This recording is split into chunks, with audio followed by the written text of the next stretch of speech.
Welcome back, everybody. Well, we're waiting for some parts to arrive for other repairs. It is time to do an inspection on this 1966 Fender Super Reverb. Let's go ahead and take a look and see what it needs. Looking in the back, we can see this has maybe some potential moisture and dust. The story is that the owner of this amp found it in a basement in the house he was working on and was able to do a labor trade for it and basically get it from the original owner. So it's possible this thing's never been opened up, but we need to get it gig worthy and leave it as original as possible to make sure it's maintained as a proper 1960s Fender Super Reverb. With vintage amps like this, I always try to make sure to use hand tools instead of any, like a power drill or anything like that, for removing the screws. And we're going to remove the reverb, the speaker, and then also make sure to get the strain relief for the power cable. You can see the original tube chart down here, AB763. Marked by PC. Pretty good shape. Looks like original speakers throughout. This should be an interesting one. We'll see if it's all original inside or what's been done. Well, I've already seen a little sneak peek of the inside, but we're going to start on the top of the amp. Now, the chassis serial number dates this, according to Superior Music Online, to 1966. However, there's something interesting here. So with these transformers, let's see, can we focus on that? This one might be hard to see, but there's 606604, so that's fourth week of 1966, with 606 being the transformer code for Schumacher. That's our reverb driver over here. Here's our choke, which is 6065, so 1965, 47th week. The output transformer, 606542, so 42nd week, 47th week. What was this one? Fourth week. But then over here for our power transformer, 606727, 27th week, 1967. So even though this is a 1966 chassis, in the, I guess that's the fourth week, we got the reverb driver. In the 42nd week, we got the output transformer. 47th week, we got the choke. And then not until the 27th week of 1967 did we get our power transformer.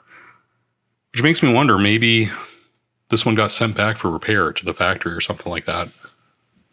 Kind of interesting. Now let's go ahead and take a look at some of our tubes. We have a very dusty 5AR4 rectifier, Sylvania. There's a good chance this is still good. And we have a pair of what appear to be black plate RCA 6L6 GCs, which hopefully these are still good because they will sound very good and last a long time. Let's see what's going on here. We'll make sure to remove these and put in a test set of tubes until we know the amp is in good shape. Now, the customer said this amp has kind of intermittently worked. The tremolo does not work. He said the light was not coming on until recently, and now suddenly does. Look at that, a Mullard 12AT7.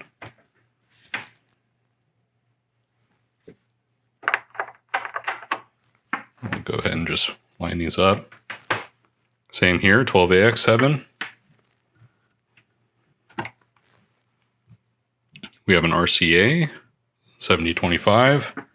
These very well could be, well, we have a GE 12AT7. There's a little bit of a crease there. That's interesting. We have an RCA 7025. And an RCA, I'm guessing 7025. Yep. Very cool. Let's go ahead and take a look at what's going on under the doghouse here. Now this video is just going to be an inspection that we can then pass off to the customer and see what they want to do. They are interested in talking to them. They are interested in preserving the amp to its original quality as much as possible, which I definitely agree with. But they also want to play some shows and use it as a working amp. So with that in mind, we might need to change out what's under here. Now that feels, yeah, original filter caps. Okay, so we're going to need to rebuild this power board, but this looks pristine, especially since they found this in a basement. I was worried there might be water damage to the fiber board. Man, that all looks just fine. Now we are going to want to replace these capacitors and also these resistors with ones that are a little bit better under heat. Metal oxides work really well here. There's also two resistors hiding underneath here, the balance resistors for these caps. So that's a good place to start. Now, one thing that is interesting here is even though it really seems like no one's opened this up in a very long time, the screws are missing that hold this fiber board in place. So it's kind of just wiggling around there. There's typically screws here and here that hold that in place. So that's another interesting point here on this amp. Okay, before we get too far, I want to point out this has a 3 amp fuse in place where it should be a 2 amp. So no matter what else we do, we're going to want to change that out because that should be our weakest point in the amp. It should be the first thing to fail. Now, here we are looking at what appears to be original 1966, maybe 67, but at least partially 66, Fender Super Reverb. We have the original bias cap. That will need to be changed. And probably the resistor back there too. While we're at it, no mojo in any of those parts, just stability for your tubes to make sure they stay alive. And then all of these guys, these are our bypass caps for the tubes in the preamp section. This one is for the tremolo circuit. Customer said the tremolo doesn't work, so there's a good chance. Could be just that. Could also be the bug there. These blue molded caps are typically always good. I have yet to really see more than one fail. Otherwise, everything's looking really good in here. So it could just be a matter of basic maintenance. I'm going to go back to the customer and basically say caps, and then go from there. Test the tubes, get it dialed in. Probably we'll need to clean some of the pots. A couple of them were a little sticky. We're going to do our stuff like burnish the connectors in between on the jacks, just to make sure we're making good grounding contact. Can create some swirly noises and things like that. This one's early enough, it doesn't have the bypass cap on the jacks for the reverb, like we've seen in other ones like the deluxe reverb we did. We'll measure our 470 ohm screen resistors. If they're good, I'm tempted to say we leave them, especially since the customer would like to leave as much original as possible. If this were my amp, I would go ahead and change those out because I view them as relatively disposable parts that wear out over time. But you can see how noisy it is. The thing with these amps is if you're really going to be playing one a lot, there are some things that can contribute to noise over time. These 100K plate resistors see just a ton of heat, and over time they start to drift. They create what's called Johnson noise over here too, where basically you just have thermal noise that is created as current flows through these resistors. Just because of how they were made at the time, they're basically just carbon all smushed together in there. And then same for the screen resistors here. Now there is an argument to be made for keeping carbon comp resistors on the plate resistors, where that thermal dynamic will change the characteristic of how the tube operates because the voltage drop across them changes with that heat. There's papers on that. You can read some, if you're interested, you can go online and find out about that. I don't have good enough ears to know the difference, to be honest with you. Some people out there might. Screen resistors, though, are really just there to protect your tubes.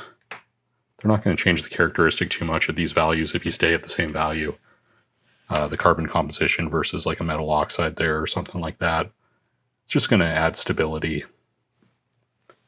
Now, one thing we might do when we replace the 3-prong or the 2-prong cable, because we need to do that because this one is hanging on for dear life. So we're going to get a proper 3-prong in there, which means we're going to defeat the ground switch. The ground switch here is not going to be used anymore. We can see what's going on there. Now, one thing the customer has requested, if we are to do any mods to this at all, he would like to be able to use a TRS jack for the vibrato and reverb like you can on the modern guys. So what that's going to take is jumping 2 wires from here over along to this point where we're going to remove that ground switch, and this hole will be the right size to just throw a TRS jack in there, and we'll actually make it a switching jack so that if he plugs into this point, it defeats any contacts over here. And vice versa. So that's one thing to consider. But we'll dive in a little bit closer and take a look. But otherwise, caps, maybe a couple tubes. We'll test out the tubes, see if they're good, and we'll go from there. This is going to be a fun repair. This thing's very clean. And we'll see what's going on with the bulb too, if anything.